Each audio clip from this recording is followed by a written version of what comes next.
nous avons ouvert la danse ensemble. Nous étions assis au moment où nous étions à la table d'honneur, toi et moi. Au moment de danser, quand on a ouvert la danse, tu m'as lâché au milieu de la danse, la piste pour aller retrouver ta maman. Je t'ai dit, mais Jean, Emmanuel, tu me lâches. Tu m'as dit, mais Patricia, je ne peux pas laisser maman danser toute seule. Je me rends compte que tu nous as vraiment lâchés ce soir parce que tu es reparti retrouver ta maman, ton papa.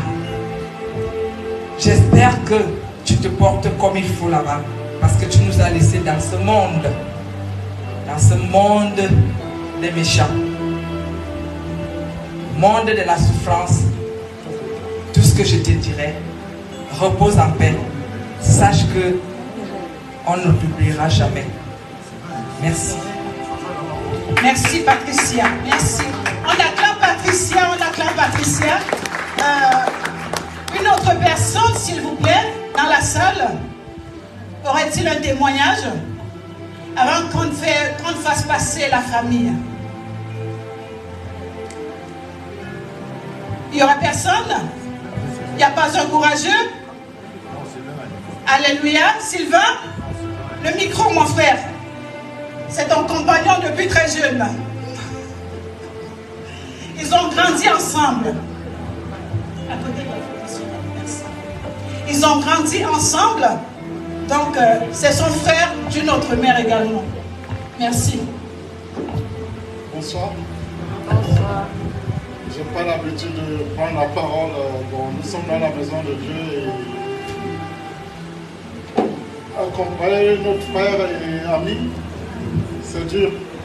C'est dur de parler, mais il est avec nous. Emmanuel, quand il est arrivé en France,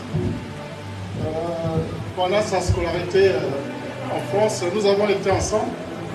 Et j'ai accueilli Emmanuel à la maison parce que je suis le dernier. Et j'avais besoin d'un frère. Et Emmanuel était comme un frère. Nous avons passé beaucoup de temps ensemble. Et on a eu un parcours de jeunes vraiment glorieux. Et tous les cas sont courts, on sait. Et après, on a eu un appartement à Neuilly-sur-Seine où on a fait nos vies de jeunes. Et après, bon, il fallait qu'on trouve aussi que chacun puisse prendre son chemin. Et je me suis retrouvé dans les forces spéciales françaises. Et dans plusieurs missions, Emmanuel il a fondé sa famille. Et il avait toute cette envie d'aller au pays. Parce que Emmanuel a eu un parcours scolaire universitaire dans tout ce qui touche l'ingénierie aéronautique. Et il a fini aussi dans le BTP. Vraiment, et c'est ce qui nous poussait à aller au pays. Au niveau du pays, il a travaillé pour des grosses boîtes de construction, soit des autoroutes, soit des industries. Et comme Dieu fait les choses, j'étais perdu dans mes missions d'État. Et il y a 2 ans, on s'est revus, on était comme des gamins. Parce qu'on a revu notre vie de jeunes. Et c'était vraiment émouvant et je ne savais pas que c'était la dernière fois que j'allais le voir. Parler d'un ami, parler d'un frère, c'est dur. J'en ai perdu des amis à l'armée, mais ce n'est pas pareil. Parce que c'est notre devoir, c'est notre mission. Le père d'un frère, avec qui on a passé notre jeunesse, mais vraiment dans la joie. Emmanuel, on ne l'entendait pas, c'était quelqu'un de joie. Et j'apprécie cette chanson parce que c'était lui. Emmanuel, j'ai jamais vu Emmanuel s'énerver, toujours dans la joie. Et je garderai cette image de lui. Mais je ne peux pas dire qu'il est parti, mais il restera toujours en nous. Et je vous remercie beaucoup d'être venus aussi nombreux, l'accompagner. Merci, je vous dis encore merci. Merci Sylvain, merci Sylvain, merci Sylvain. Comme on dit, les grandes douleurs sont muettes. Les grandes douleurs sont muettes, donc Sylvain il ne peut pas dire tout, mais Emmanuel c'était son frère. C'était son frère. Les grandes douleurs sont muettes. Nous pouvons passer à quelqu'un d'autre. Est-ce qu'il y aurait une autre personne dans la salle, s'il vous plaît, qui aurait quelque chose à dire pour Emmanuel Messang s'il l'avait connu? s'il n'y a personne, on passe dans la famille. Alors, le représentant des neveux et nièces, lui marie eux. Monsieur Eonet, tu viens parler pour toi, faire un témoignage pour ton oncle accompagné de tes frères et sœurs. Merci.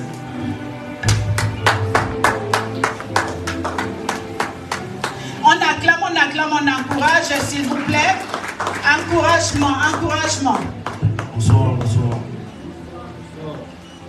Vraiment, c'est le cœur lourd que je prends le micro en ce soir et en ce lieu. Mais il faut le faire. Mais qu'il me soit permis tout d'abord de vous dire merci. Merci pour la chaleur. Merci pour le réconfort que vous nous apportez en ce soir. Mettez dans nos cœurs, nous ressentons cette ferveur.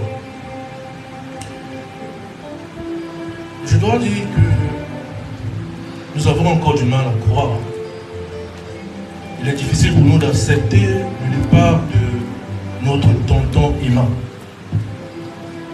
Parce que c'était un monsieur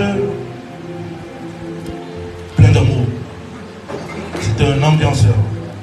C'était un personnage qui avait un optimisme au-delà de l'inimaginable. Il me souvient, il y a quelque temps, j'ai reçu la liste pour aller doter mon épouse. Alors, je pris mon téléphone et j'appelais mon oncle.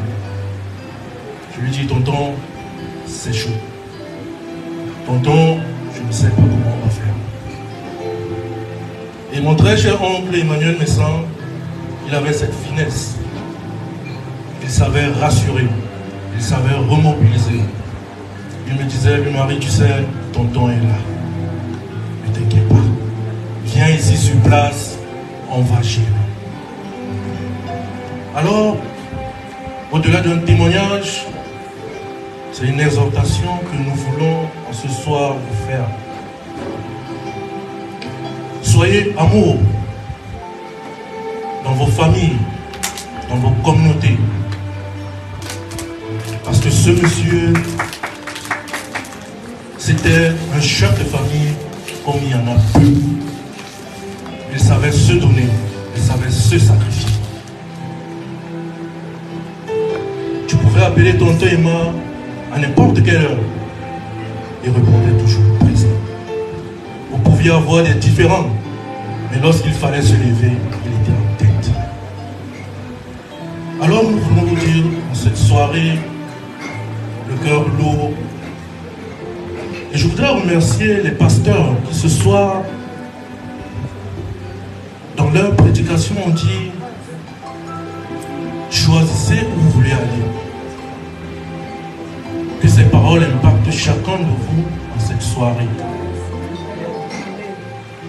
Chacun de nous, quelque part dans son cœur, dans sa tête, a fermé le poing ou a fermé le cœur sur une personne. Que celui-là, celle-là, tant qu'elle ne fait pas le premier pas, je ne ferai rien. Voyez-vous, il y a encore quelques temps, nous étions en train de festoyer, nous étions en train de célébrer avec tonton Emma dans son vaste palais. Si vous voyez la vidéo, vous n'en reviendrez pas. Et aujourd'hui, nous sommes en train de le pleurer. Pour vous dire que, et les écrits le disent également, nul ne sait l'heure et l'endroit. Alors, s'aimons l'amour, pardonnons, ayons compassion. Et je pense qu'avec tout ça, nous irons vers le très haut. Je ne voudrais pas être très long. Je vais remettre la parole à un de mes frères qui certainement a un plus à ajouter. Merci. On encourage les jeunes gens, s'il vous plaît. Des encouragements. Merci. Alors, c'est compliqué parce que je ne sais pas trop par où commencer, parce que notre tonton, nous on l'appelait tonton Emma, et pas Emmanuel, c'était notre tonton Emma. Et c'était une personne aux multiples facettes. Donc, Louis-Marie Steve a montré une de ses facettes qui était la bienveillance. Et dans sa manière d'être bienveillant, il nous a aussi appris, moi personnellement, à être débrouillard, à être autonome et à commencer à comprendre ce qu'est la vie d'un homme. Comment grandir, comment se débrouiller dans la vie. Il était aussi tête en l'air, on peut dire on peut avoir plein de compliments, mais il était tête en l'air et ça en fait partie, mais c'était aussi une manière pour lui de nous apprendre la vie. Je vais raconter une petite histoire comme ça qui m'a marqué, qui me marquera, je pense, toute ma vie. Un jour, on est à Aubervilliers. J'étais avec un autre de mes cousins. Et tonton, effectivement, avait plein d'entreprises, plein de business, plein de petits trucs à faire souvent. Et un jour, il nous dit, les gars, j'ai besoin de vous. J'ai besoin que vous m'aidiez à déménager des choses et tout. J'ai un hangar avec plein de choses dedans. Et on se dit, bon ben, ok tonton, on y va. Il dit, vous venez, vous aurez 50 €, vous allez m'aider. Ouais, quand t'es enfant, 50 € c'est beaucoup. Et il nous dit, écoutez, c'est rendez-vous demain à 14 h dans telle ville. C'était une ville, je crois, du 77. Et on sait que le 77, c'est loin. On devait avoir 14 ans. On n'était jamais allé aussi loin. Donc le jour arrive et on se dit, on y va. Et on l'appelle, on dit, tonton, mais comment on y va? Il dit, ben, prenez le train. Sauf qu'on n'a jamais pris le train et on n'a pas d'argent pour prendre le train. Donc on se dit, bon ben, mon cousin était un peu plus téméraire que moi. Il dit, c'est pas grave, on rentre dans le train. S'il y a les contrôleurs, on dit, on invente le nom. Et du coup, on prend le train. On se débrouille, on doit mettre 1 h ou 1 h 30, un truc comme ça. On finit par arriver à la station, une station désertique. Il n'y a rien autour, on ne reconnaît pas l'endroit. On appelle tonton. On a mis 1 heure de trajet, 1 h 30. On l'appelle, il ne répond pas. On se dit, bon, ça commence mal. Parce que c'est le genre de personne qui peut te dire, j'arrive, mais il est en train de se réveiller. Ok? Tu es déjà à l'endroit, mais lui, il est encore en train de se réveiller. Il te dit, t'inquiète pas, je prends la route. On se dit, il est en retard, c'est pas grave, on va y aller. Super compliqué à trouver. On doit mettre encore au moins 45 minutes à trouver l'endroit et le hangar. On y va. Tant bien que mal, on trouve la personne qui gérait le hangar. On a dit, ouais, il y a Emmanuel Messan qui nous a envoyé pour récupérer ses affaires et tout. Et le gars nous dit, mais c'est pas aujourd'hui. On lui dit, mais si. Il nous a dit qu'il arrive. Ce matin encore, on était ensemble, il arrive. On ne l'a pas eu de la journée. Ok. Du coup, fin de journée, on a attendu quand même. Fin de journée, on l'appelle. On a essayé plein de fois, on finit par l'avoir. On dit, mais tonton, on est à l'endroit là, qu'est-ce qui se passe? Comment on fait? Il dit, ah mince, j'ai oublié, j'étais en réunion, il faut rentrer. Je lui dis, mais attends, comment on fait pour rentrer? Il dit, mais comme vous êtes parti. Du coup, on fait le chemin inverse, avec nos moyens, on a refraudé. Et c'est une histoire qui me marquera à vie parce que, à travers ça, il m'a appris à me débrouiller dans la vie. Et on est rentré le soir, il nous a fait à manger. Là. On est rentré, c'était bien, mais t'étais pas là. Donc oui, c'était cool. Donc ça pour dire que c'est un tonton avec qui on a appris à vivre, on a appris à grandir, on a appris à être des hommes à la maison parce que parfois il nous faisait à manger quand nos mamans n'étaient pas là. Bon, c'était pas grand chose, hein. C'était du riz dans une poêle avec un peu de sauce dedans. Mais nous, ça nous allait très bien parce qu'on passait un petit moment avec lui. Il nous parlait de plein de choses, il nous racontait ses business alors qu'on n'avait que 14 ans. Parfois c'était marrant, parfois on s'endormait un petit peu parce qu'on ne comprenait rien à ce qu'il racontait. Tout ça pour dire que c'était quelqu'un de vraiment bien. J'en parle encore au présent parce que, pour ma part, personnellement, j'ai du mal à réaliser qu'il nous a quittés, qu'il est parti parce que je n'étais pas prêt. La manière dont ça s'est passé, ça allait très très vite. Donc pour moi, il est encore là et je pense qu'il sera éternellement là. Et je vais finir avec ça. J'espère que toutes les personnes dans cette salle ont un tonton Emma dans leur vie. Si ce n'est pas un tonton, au moins un frère. Si ce n'est pas un frère, un enfant. Ou une fille, garçon, on s'en fiche. J'espère, je vous souhaite, vraiment. Il y a des choses qu'on ne souhaite pas à ses pires ennemis, mais moi je vous le souhaite à vous parce que c'est une chose qui va vous enrichir. J'espère vraiment du fond du cœur que vous avez un tonton ou une tata Emma dans votre vie, comme nous on l'a eu. Voilà, on va s'arrêter là. Merci, merci, merci. Les jeunes gens, attendez. Alors, je vais vous les présenter. Le monsieur en lunettes de soleil, c'est mon fils, c'est notre fils, Nick Erwan, neveu d'Emmanuel. Monsieur en blanc qui a parlé, ironiquement, il s'est marié la semaine dernière. Samedi dernier, c'était son mariage. Et pour vous dire, Emmanuel devait venir pour ce mariage. On avait tout prévu et tout était fait. Donc, il avait pris tous les rendez-vous, tout ce qu'il fallait pour qu'il se marie. Et nous connaissions la date et Emmanuel devrait venir assister à ce mariage. Donc, lorsque Emmanuel meurt le 1er juillet, il est complètement abattu. Il se dit qu'il va annuler le mariage, il va le retarder le temps que son oncle soit enterré.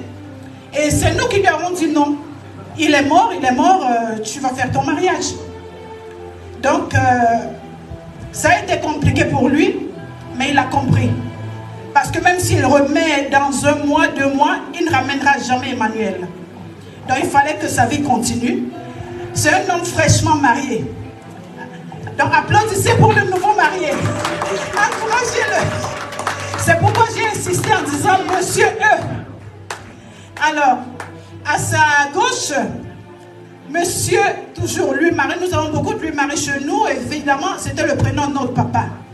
Donc, nous l'avons honoré en lui donnant des prénoms, Nos enfants, beaucoup de nos enfants ont lui Marie comme prénom. Donc, voilà le deuxième lui Marie, mon fils. Et à sa gauche, Axel Teresa, ma fille. Donc, ce sont les enfants d'Emmanuel. Nos enfants, nos parents nous ont donné l'héritage. Ils nous ont laissé cet héritage. Nos enfants sont à nos enfants. Que tu accouches, c'est l'enfant de Jean-Louis, c'est l'enfant de Fidèle. Nous sommes comme ça, c'est un bel héritage. Et je vous remercie de faire pareil si c'est possible. Que l'enfant ne soit pas que le vôtre, vous êtes géniteur, mais en fait, il a 10 parents. Et il doit respecter les 10 parents. Pareil. Voilà. Donc, je vous remercie. On acclame les jeunes hommes et la jeune fille. Et je passerai la parole à Madame Veuve Basega Messang. On acclame la grande sœur. C'est notre grande sœur à nous ici. C'est elle qui représente la grande famille du Cameroun.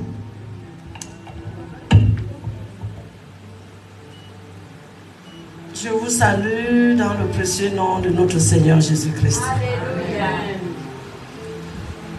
Je voudrais vous dire que la famille Messang est heureuse de vous recevoir en ce soir. C'est vraiment émouvant de trouver une salle si pleine, de savoir que quelque part ici à Paris, nous sommes aimés par beaucoup de personnes. Et nous sommes assistés par beaucoup. C'est vrai, on reconnaît les amis au moment de la souffrance.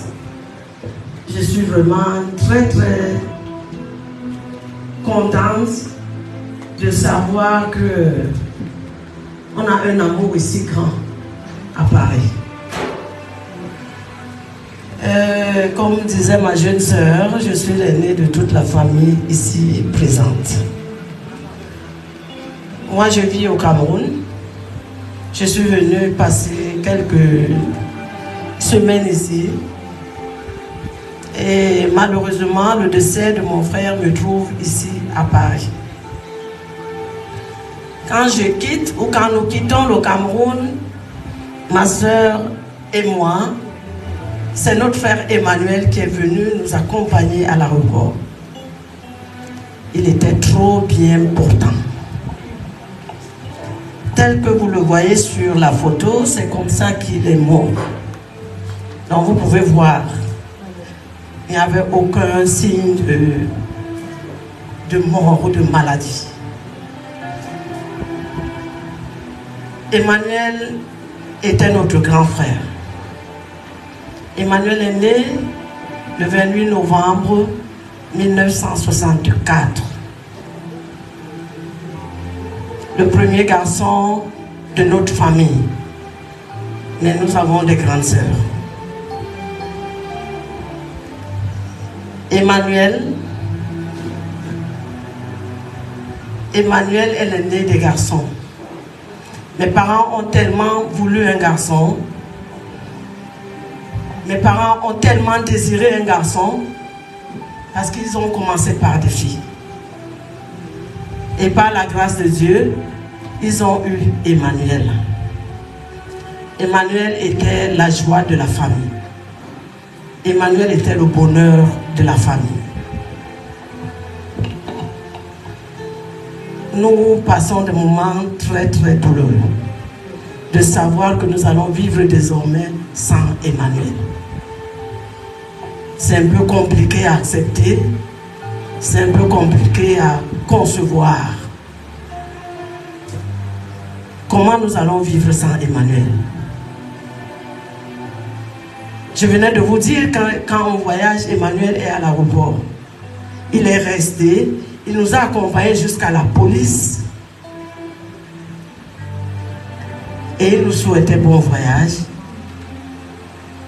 Et il me disait, va te reposer parce que, comme ma jeune soeur disait tout à l'heure, il y avait la dot de notre fils qui s'est passé au mois de... C'était le 18 mai.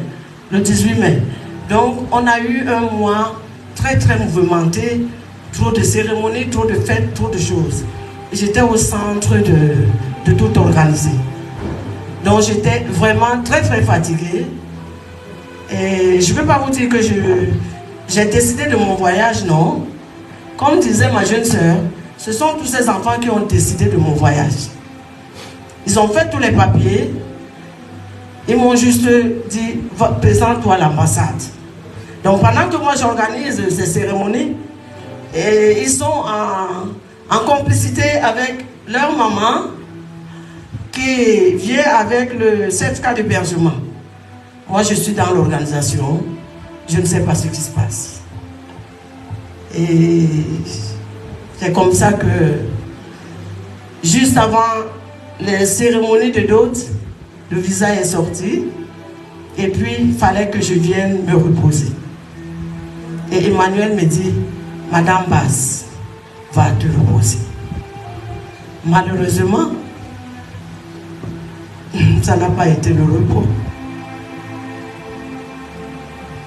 Emmanuel n'a pas été, je ne sais pas s'il faut appeler ça maladie.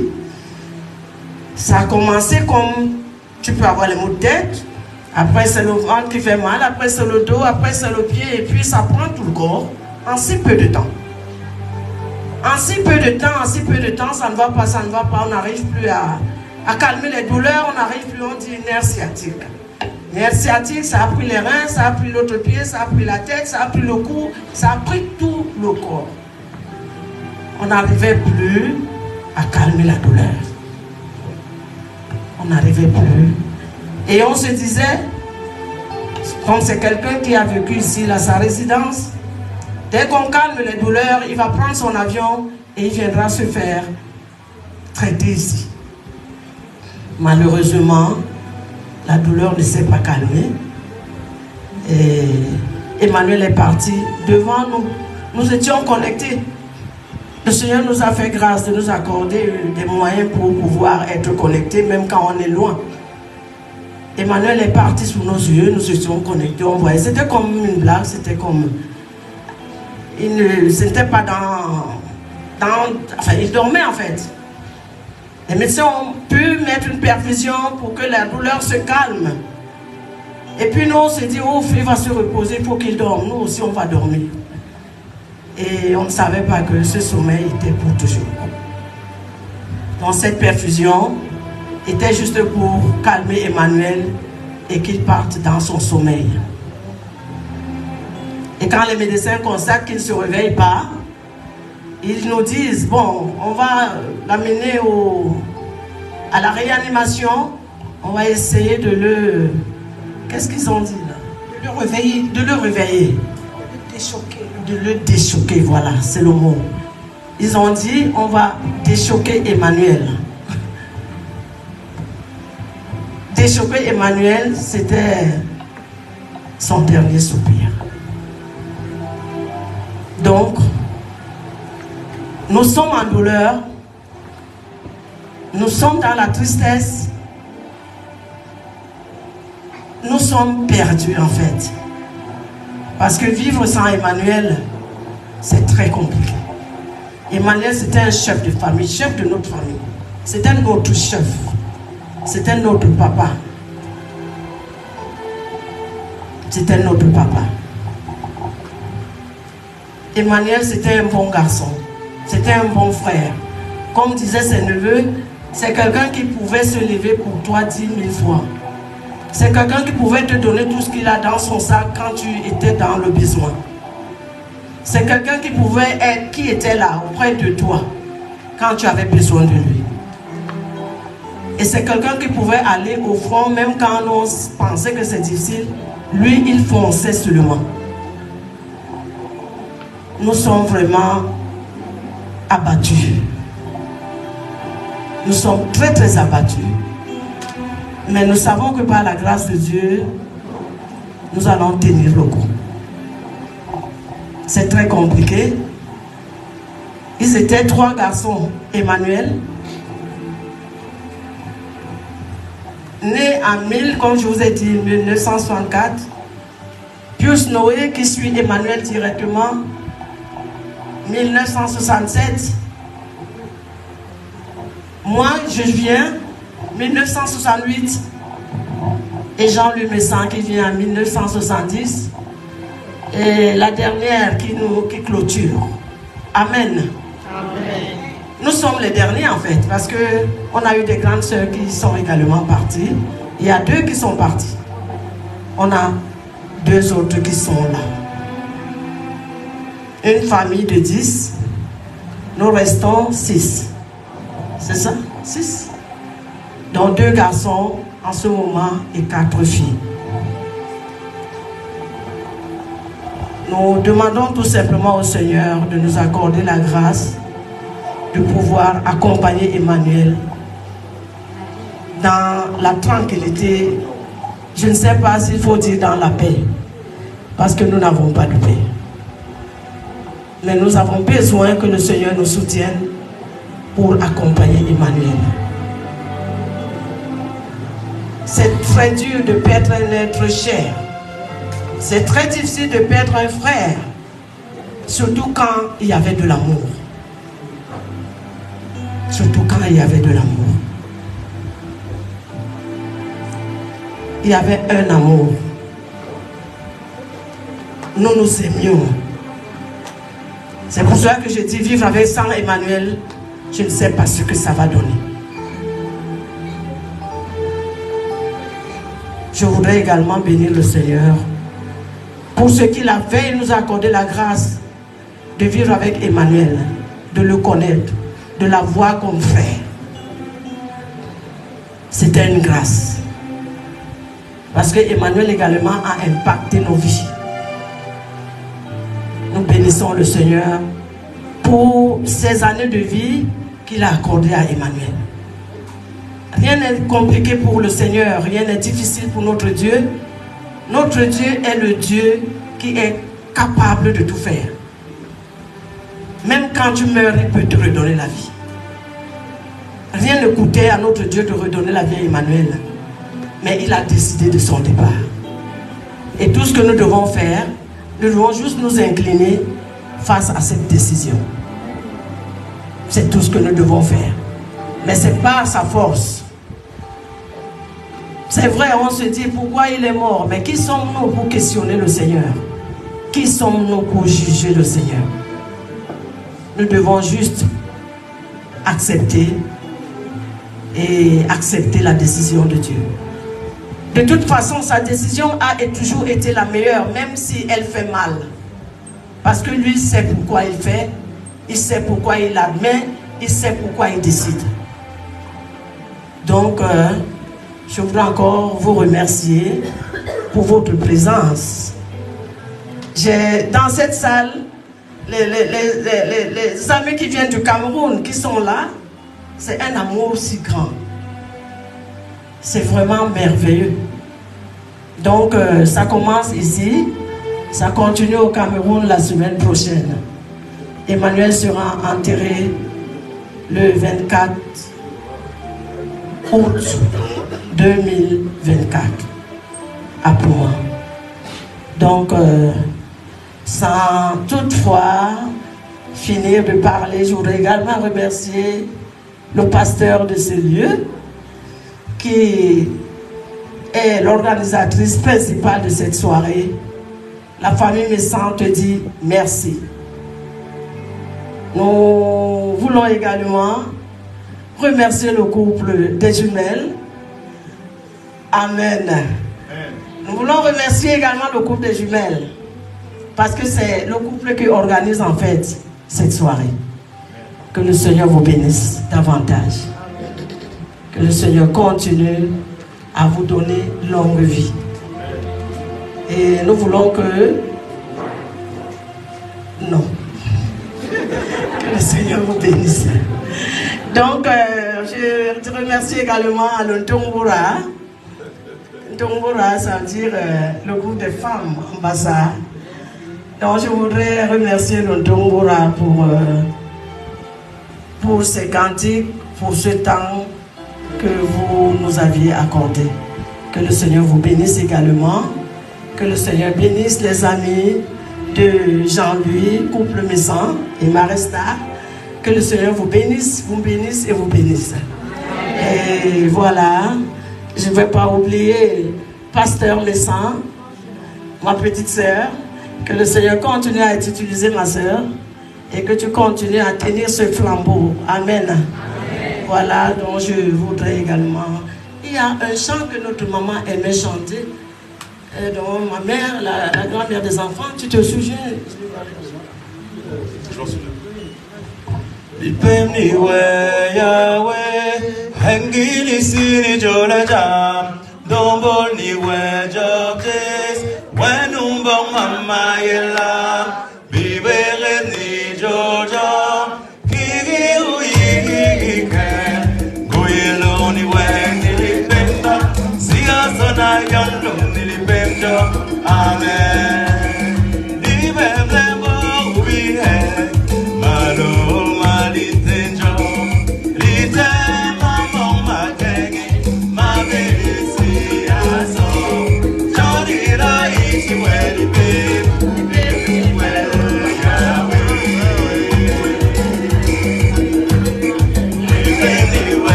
Chanteur.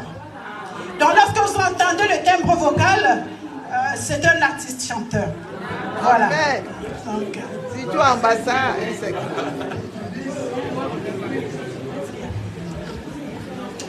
alors j'aurais un petit mot à dire.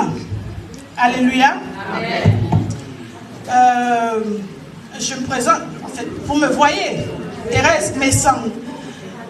Je suis la Benjamine, comme ma grande sœur vous l'a dit. Si je suis dans ce pays, c'est le concours d'Emmanuel qui m'a amené ici. Alléluia. Amen. Il n'est pas un frère qui est resté dire qu'il doit être seul. Jean lui en France, il a dit non, j'ai ma petite sœur, la Benjamine, qui doit venir. Il a tout fait, il a fait les papiers et je suis venue. Il m'a envoyé le certificat d'hébergement, tout ce qu'il fallait. En 2000, et à peine j'ai demandé le visa, on me l'a accordé. Et lorsqu'une personne est je dis toujours, par la grâce de Dieu, lorsqu'on a une bonne âme, une belle âme, on appelle ça belle âme. Lorsqu'on a une belle âme dans la famille, et que cette belle âme se lève pour toi, les portes s'ouvrent. Par la grâce de Dieu, je suis venue dans ce pays, je n'ai pas connu de difficulté. Aucune difficulté.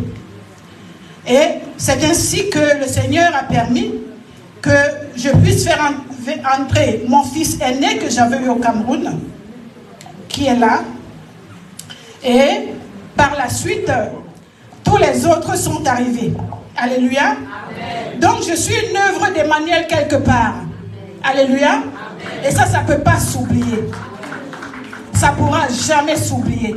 Et c'est dans ce pays-ci que le Seigneur a décidé de me bénir. Ce n'est pas au Cameroun. J'ai quitté le Cameroun le 13 octobre 2020. Je suis arrivé le 14 octobre 2020 chez Emmanuel directement. Il m'a trouvé du travail parce qu'il avait des amis juifs. Il m'a trouvé du travail et ensuite il m'a trouvé du logement. Donc, je n'ai pas erré à l'extérieur parce qu'il était là. Alléluia. Il n'y avait que lui, il y avait Jean lui également. Donc, je naviguais entre les deux, mais le socle était chez Emmanuel. Donc, je ne pouvais pas me taire parce que je ne suis pas venue de mes propres moyens. Il a mis ses moyens pour que quelqu'un d'autre vienne le seconder, l'aider, parce que Jean lui est là, c'est des hommes, mais il faut qu'une femme vienne. Donc ainsi, le Seigneur a permis par son concours que je vienne dans ce pays, que je m'y installe et que je sois ce que je suis aujourd'hui, au nom de Jésus. Donc je bénis le Seigneur pour mon frère qui m'a accordé cette grâce. Alléluia. Et je peux vous dire une chose, comme tout le monde l'a dit, Emmanuel, évidemment, c'est un être humain. Chaque être humain a des faiblesses. Alléluia. Chaque être humain a des défauts. Mais nous faisons abstraction aux défauts de tout être humain. On regarde ses qualités. Et dans ses qualités, on trouve que c'est un homme multidimension ou multidimensionnel, comme vous voulez. Et là-dedans, chacun peut se retrouver. Quand on a un grand frère comme ça, il est capable de vous amener très loin. De vous ouvrir les portes, de vous amener très loin. Et aujourd'hui, effectivement, on pleure Emmanuel. Mais je dis toujours merci Seigneur. Merci Seigneur parce que tu nous as accordé la grâce d'avoir Emmanuel avec nous. Tu nous as accordé la grâce d'avoir ce grand frère, de pouvoir faire des différences, de savoir trouver ce que nous recherchions. Parce qu'avoir un frère comme Emmanuel dans une famille, ce n'est pas donné. Alléluia. Sans langue de bois, avoir un grand frère dans une famille comme Emmanuel, ce n'est pas donné. Et c'est une grâce. Et je bénis le Seigneur de nous avoir accordé cette grâce. Et je bénis le Seigneur de nous avoir accordé de vivre avec Emmanuel pendant ce temps-là. Alléluia. Et je bénis le Seigneur qui a décidé de le prendre maintenant. Parce que tout ce qu'il fait est bon. Même quand c'est difficile pour nous, tout ce qu'il fait est bon. Donc je bénis son Saint-Nom. Et je demande au Seigneur de nous fortifier. Alléluia. Emmanuel n'est plus là, mais lui, il est toujours là. Alléluia. Il ne nous abandonnera jamais et il ne nous délaissera jamais. Que le nom du Seigneur soit béni.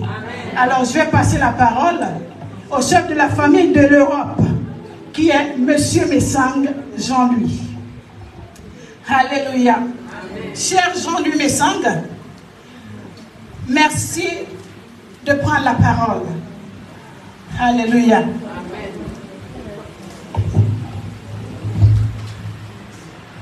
Madame Messang, merci d'accompagner Monsieur Messang.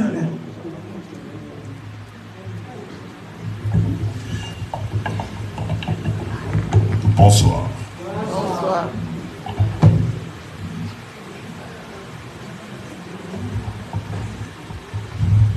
Je vais être un peu long. Tu as le droit, frère. Tu as tout le droit. Je sais que les gens sont fatigués, les gens ont soif, les gens ont faim. Mais vous savez, on est d'abord là pour une cause. On est là pour Emmanuel, pour lui rendre hommage. Donc on va prendre le temps de parler d'Emmanuel, parce que c'est aussi le temps de l'accompagnement. C'est la dernière, donc on peut se permettre. Donc souffrez de m'écouter, s'il vous plaît. Je vais être un peu long. Voilà. Après avoir écouté mes sœurs, je ne dirais pas mes frères et sœurs, je n'ai écouté que 2 sœurs ici, parce que les autres, c'est les neveux. Et puis, le monsieur qui est derrière là, qui s'appelle Sylvain Bon, qui n'est pas un frère, qui est un ami, ça fait partie des personnes qui m'ont accueilli dans ce pays, la France, en 82. Non, en 92, pas 2, 82. 82, c'est l'arrivée d'Emmanuel en France. 92, c'est mon arrivée en France. Et c'est eux qui m'ont accueilli. C'est des grands frères. C'est un très grand ami à Emmanuel. Quand Emmanuel arrive dans ce pays, c'est lui qui l'accueille. Et puis après, il devient mon ami. Voilà. Parce que voilà, c'est la vie qui a voulu ça. Donc, après avoir écouté toutes ces personnes, je voudrais d'abord, c'est pour ça que je vous ai dit, je vais prendre le temps. Je voudrais remercier. C'est très important. Ma maman m'a toujours dit, mes parents m'ont dit, quand on te fait quelque chose de bien, il faut remercier. C'est très important. On ne peut pas passer comme ça devant des choses bien faites. Parce que très souvent, surtout la vie que nous menons aujourd'hui, il y a peu qui sont reconnaissants. Et les gens ont oublié les valeurs. Les valeurs voudraient qu'on soit reconnaissant. Parce que quand on n'est pas reconnaissant dans la vie, on est puni par les valeurs. On est puni par la culture, on est puni par la vie. Parce que la vie a des valeurs et la vie a des concepts et des préceptes qu'on doit respecter. Donc je voudrais tout d'abord remercier, avant de parler de mon frère, donc permettez-moi, je vais être long, remercier celle qui a organisé tout ce que vous voyez là ce soir. Nous sommes dans une église, pasteur Gabi, qui est quelque part. Voilà. C'est quelqu'un qui m'accompagne depuis longtemps. On ne se voit pas tout le temps, mais elle est toujours là. Surtout, quand on a besoin d'elle, elle est là. Elle est quelqu'un qui est derrière, qu'on ne voit pas beaucoup, qui donne des conseils. Et spirituellement, elle est là. Je voudrais lui dire merci. Je voudrais remercier.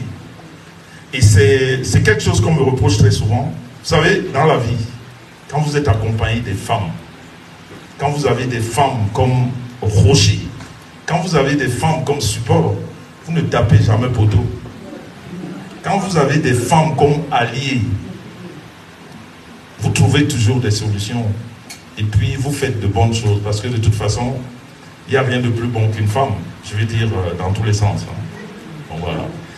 Je vais remercier toutes ces femmes qui m'entourent, que vous connaissez, que vous voyez. Vous savez, nous sommes des hommes des réseaux et on ne peut pas passer, on ne peut pas parler sans parler de ça, c'est important. Parce que c'est une famille. Parce que dans la vie, on rencontre les familles. Quelquefois, on rencontre des mauvaises familles et après, on rencontre des bonnes familles. Hormis nos familles biologiques qui sont là, qui ne bougent pas, mais je vais dire les familles qu'on rencontre tous les jours, dans nos vies de tous les jours. Vous connaissez ma famille sur la toile, toutes ces femmes qui m'entourent, qui sont là, qui ont organisé ce que vous voyez, avec le pasteur Gabi. Est-ce que je dois les citer parce que vous les connaissez? Elles sont dans la salle. Je voudrais dire à chaque homme dans la vie, mais il faudrait que je souligne quelque chose. Ce ne sont pas mes femmes, hein. J'ai une seule femme. Attention, c'est très important. Mais c'est les femmes qui m'accompagnent dans tout ce que je fais. Et c'est des femmes qui me disent très souvent, qui sont directes, qui me disent des choses comme il faut les dire. C'est vrai que je suis un peu dur de la tête, mais qui me disent très souvent des choses, quand elles ne sont pas contentes, elles me le disent. Mais très souvent, je fais à ma tête. Donc je voudrais remercier ces femmes qui ont organisé tout ce que vous voyez là. C'est-à-dire, vous allez manger tout à l'heure avec appétit, c'est grâce à ces femmes. Vous allez boire avec, voilà, c'est grâce à ces femmes. Et vraiment, ces femmes qui s'appellent les Mamounes, ces femmes qui sont très proches de la Star Maison, qui s'appellent les femmes gracieuses, merci, qui s'appellent les femmes gracieuses, qui sont là, qui sont certaines. Il y a 2 qui sont parties des États-Unis juste pour ça. Est-ce qu'il y a plus grand amour que ça? On vient juste pour un deuil, on prend un billet d'avion pour faire 10 heures de vol. C'est beaucoup d'amour. Donc, toutes ces femmes, vraiment, je voudrais leur dire merci. Je voudrais dire merci aux mamans, je voudrais dire merci aux femmes gracieuses. Mais j'aime bien citer les femmes qu'on voit tout le temps. Vous allez m'excuser, je vous ai dit que j'allais être très long. Je vous ai dit que j'allais être très très long. Donc, excusez de m'écouter ce soir. On n'a pas l'habitude d'échanger comme ça en direct. Donc, vraiment, ces femmes que vous voyez tout le temps autour de moi. Je ne sais pas pourquoi mes neveux rient. Je ne sais pas pourquoi il rit. Pourquoi vous riez? Ça va aller? Ok. Donc voilà. Bon, on met la calme. Ok, les neveux me disent, si je commence à citer, je finirai jamais. Donc vous les connaissez, les femmes. Vous les connaissez. Et derrière toutes ces femmes, il y a une grande femme. Je veux dire, derrière la vie de Jean-Louis Messan, il y a une femme. Et j'aimerais que chaque homme sur terre ait une femme comme Star Messan. J'aimerais. Parce que quand vous avez une femme, merci, une femme comme Star Messan, vous savez ce que c'est que l'amour. Vous savez, avant même, c'est vrai, je m'appelle Jean-Louis Messan, mais avant qu'on ne mette monsieur sur le nom Messan, j'étais un playboy, comme on dit. Mais il a fallu que je rencontre la femme Messan pour qu'on mette devant mon nom monsieur Messan. C'est très important. Parce que dans la vie, on peut être tout ce qu'on est, mais on va trouver une femme qui va vous rappeler les valeurs, qui va vous dire que la vie que vous menez, ce n'est pas la meilleure. Il y a meilleur que ça. Et il n'y a pas meilleur dans cette vie que d'aimer et de se savoir aimer. Très important. Aimer et se savoir aimer. Il n'y a pas plus rassurant que ça. Et il a fallu que je rencontre cette femme pour que j'arrive à ces degrés d'amour où certains disent très souvent chez nous au Cameroun, je vais dire dans notre pays natal, on t'a fait manger le tobassi. Et je leur réponds très souvent, si c'est le tobassi, j'adore le tobassi de Star Messan, il est très bon. Donc, pour dire que tout ce que vous avez vu avec ces mamounes et ces femmes gracieuses, il y a la Star Messan derrière. Et j'en profite pour te dire, ne bouge pas, ne change pas, reste comme t'es, tu vois. C'est comme ça que je t'aime. Hein? Ne bouge pas. Parce que si tu bouges, ça pourrait faire écrouler le monde, tu sais. Voilà. Et les recommandations de ta belle-mère, j'ai pas besoin de les rappeler ici, tu les connais. Voilà. En même temps, j'ai pas fini. C'est pour ça que je vous ai dit vraiment, soyez calme, je vais être long. Mais supportez-moi comme ça. Et je voudrais remercier ma famille. Vous savez, nous qui sommes dans les réseaux, les gens parlent de nous sans nous connaître. Parce que chacun a un téléphone. Le réseau, ou alors les réseaux nous ont permis, ou ont permis à chacun de dire n'importe quoi. Sur des personnes qu'ils n'ont jamais rencontrées, qu'ils ne connaissent pas. Et même pour des personnes comme moi, je vais dire, qui se sont liés à certaines personnes pour leur apporter une certaine aide. Parce que dans la vie, moi, mon père nous a appris du social. On adore aider dans la vie. Et les raisons ont fait que, quand vous voulez aider quelqu'un, cette personne se prend, même plus que vous méprise, oublie ce qu'on appelle le respect, oublie même ce que vous avez fait pour ces personnes. Mais ce n'est pas grave. Le plus important, c'est de savoir d'où on vient et ce qu'on est. Donc, ma famille ici, qui est cette grande sœur, elle vous l'a dit tout à l'heure, je viens juste après elle. On était une famille de 10 enfants. Il y en a 3 qui sont partis. 4 avec Emmanuel aujourd'hui qui sont déjà partis. Une très grande famille où il n'y a eu que des femmes au début. Il y a eu 4 femmes. Et puis après, Emmanuel est arrivé, il est le 5e. Donc, ce soir, quand on dit chef de famille, parce que chez nous, c'est pas parce que tu es un homme. Le chef chez nous, c'est ce que nos parents nous ont appris, en fait mon père et ma mère. Ton aîné est ton chef. Moi, je vais dire, jusqu'à l'âge de 16 ans, je n'avais pas le droit de parler dans la famille, quand on avait des réunions de famille. Ça, c'est ma soeur. Je viens juste après elle, mais jusqu'à 16 ans, je ne parlais pas. C'est-à-dire, elle avait raison même quand elle avait tort. Et c'est ce que les parents nous disaient. Quand ta grande soeur ou ton grand frère parle, tu t'étais. Et c'est les valeurs qu'on a perdues aujourd'hui. Donc, c'est comme on dit, Dieu fait les choses, voilà, comme ça. Dieu a voulu que ma soeur soit ici. Ce soir, quand on célèbre Emmanuel, en tout cas, je vais lui dire merci. Hein. Merci d'être là. Comme on dit, tout ce que Dieu fait est bon. Et puis derrière, vous avez vu tout à l'heure, celle qui a prêché, c'est elle qui vient juste après moi, dont je suis l'avant-dernier, c'est la dernière. Elle est pasteur aussi. Mon père a toujours voulu que dans la famille, qu'il y ait un prêtre, un infirmier, un docteur. Mais bon, il n'y a pas eu de docteur, mais il y a eu infirmier et pasteur. Et homme en tenue, il y en a eu aussi. Donc voilà, il voulait ça, mais voilà. Il a eu presque tout. Mais c'est juste un avocat qui n'a pas eu. Mais le reste, il a eu. Donc je voudrais remercier ces deux personnes. Je voudrais remercier mes neveux qui sont là. Surtout lui, comme ma soeur vous l'a dit. C'est un artiste, il ne devait pas être là ce soir. Il est dans le sud de la France depuis 2 ou 3 mois, je crois, en spectacle. 1 mois et demi, voilà. Donc, il est venu juste pour cette soirée. Et puis, celui que Emmanuel a célébré le mariage, vous avez vu la photo qui a fait, la vidéo qui a fait le tour des réseaux, où Emmanuel dansait. C'est lors de son mariage. Et 3 semaines après, il est mort. Il a célébré son mariage. 3 semaines après, il est parti. Donc, vous voyez comment la vie, elle est, comme ma grande sœur l'a dit tout à l'heure, c'est des choses qu'on ne s'attend. C'est des choses qu'on ne s'attend pas, voilà. Donc, quand ça arrive, on fait avec, on dit que tout ce que tu fais est bon. Et je voudrais remercier une personne très spéciale. Vous savez, quand je parle, je ne voudrais pas, j'aime pas quand on me... Voilà, quand on me coupe, ça me perd de... Voilà. On est là pour quelque chose et on doit respecter ce qu'on fait. Voilà. Donc, je voudrais remercier une personne très spéciale. Dans la vie, il y a des leaders. Dans la vie, il y a des leaders. Des gens naissent leaders. Ce soir, dans cette salle, j'ai de la famille.